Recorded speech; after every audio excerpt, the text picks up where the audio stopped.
दीक्षाभूमीतून महाबोधी महाविहार मुक्तीसाठी हा शांती मार्च निघालेला आहे।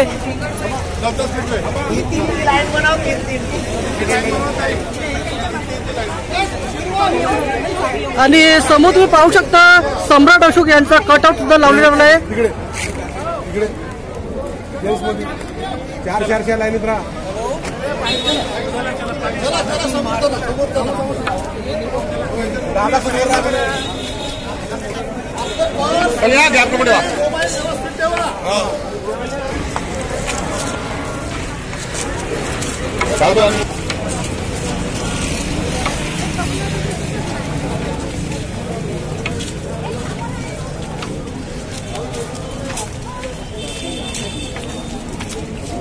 दीक्षाभूमीतून हा शांती मार्च निघालेला आहे आणि मोठ्या संख्येने या आंदोलनामध्ये जो शांती मार्च आहे त्याच्यामध्ये मोठ्या संख्येने सहभाग झालेला आहे। पुरुषांचा मोठा सहभाग।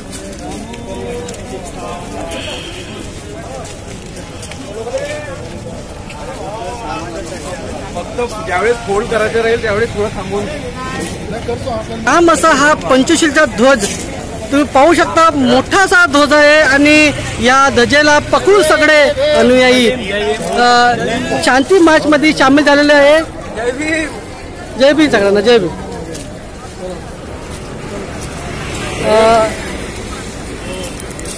एक आपली महाबोधी महाविहार मुक्तीसाठी हा जो शांती मार्च दीक्षाभूमीतून ज्या संविधान परिसरामध्ये काढण्यात आला आहे आणि हा तुम्ही पाहू शकता लांब असा हा 25चा ध्वज 200 किलोमीटर म्हणून आणि याला सगळे अनुयायी या ध्वजाला पकडून या जो नागपूरच्या संविधान परिसराकडे निघालेला आहे हा शांती मार्च।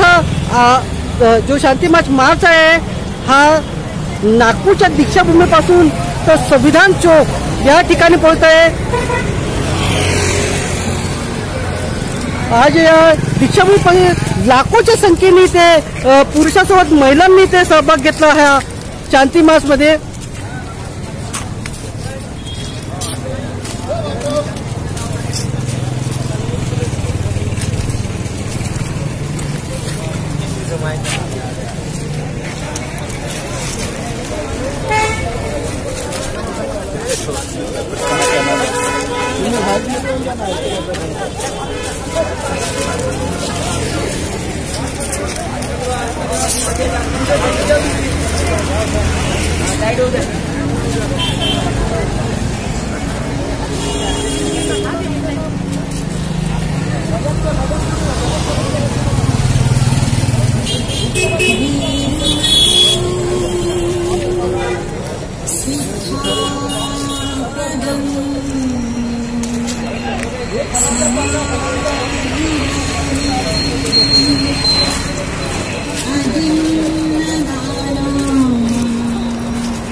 या शांती मार्च या आंदोलनामध्ये बीटी ऍक्टला रद्द करण्यासाठी इथे जे आंदोलनामध्ये सामील आहेत त्यांनी फलक सुद्धा लावण्यात आले आहे आणि सरकारच्या निर्देशनामध्ये हा जो आंदोलन आहे त्यांना काही जो महाबोधी महाविहार मुक्त झाला पाहिजे म्हणून बिहार सरकारवर त्यांना काहीतरी सांगणं आणि विशेष म्हणजे आज नागपूरच्या संविधान परिसरामधून हा शांती मार्च काढून आज दीक्षाभूमीपर्यंत दीक्षाभूमीचा संविधान चौक हा जात आहे आणि यामध्ये समता सैनिक दलाचे बी या युवा वर्गामध्ये जे सैताब सैनिकमध्ये जे उतरले ते सुद्धा आज या समता सैनिकाच्या माध्यमाने ते सुद्धा आज शांती मार्चमध्ये सामील झालेले आहे। 10 फुटाच्या अंतरावरती तुम्ही जवळ बनाए रखिए।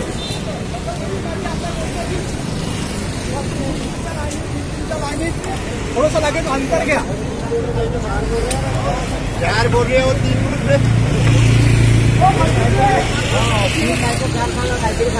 या 4 घ्या आम्ही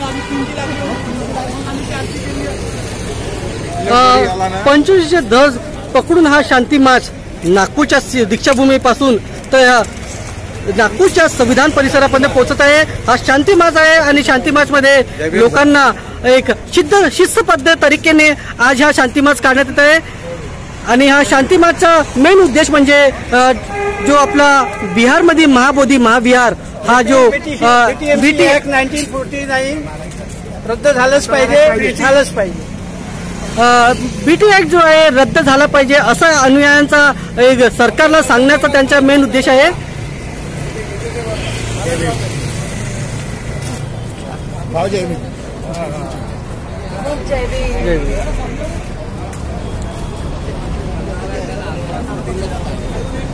रद्द करो।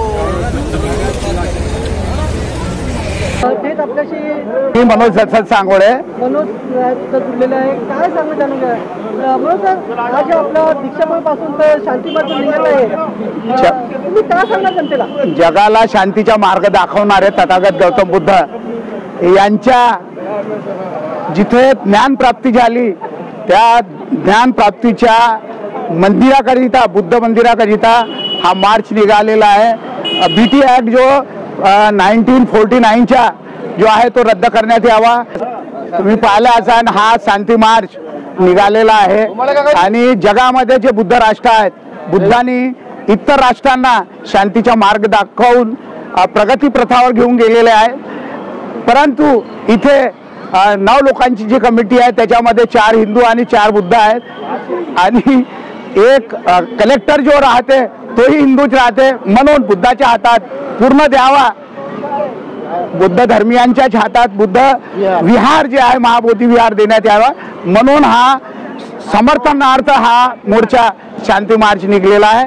आती है फक्त चुनूक है, अभी तो ये अंगड़ाई है, आगे और लड़ाई है। मनोज सांगडे भाऊ यांनी आता तुम्हाला सांगत आलं आहे आता तर हे अंगडाई आहे आणि लढाई आता बाकी आहे। हा एक जनतेला आवाहन करताना आणि आज दीक्षाभूमीपासून नागपूरच्या संविधान परिसरापर्यंत हा शांती मार्च निघालेला आहे।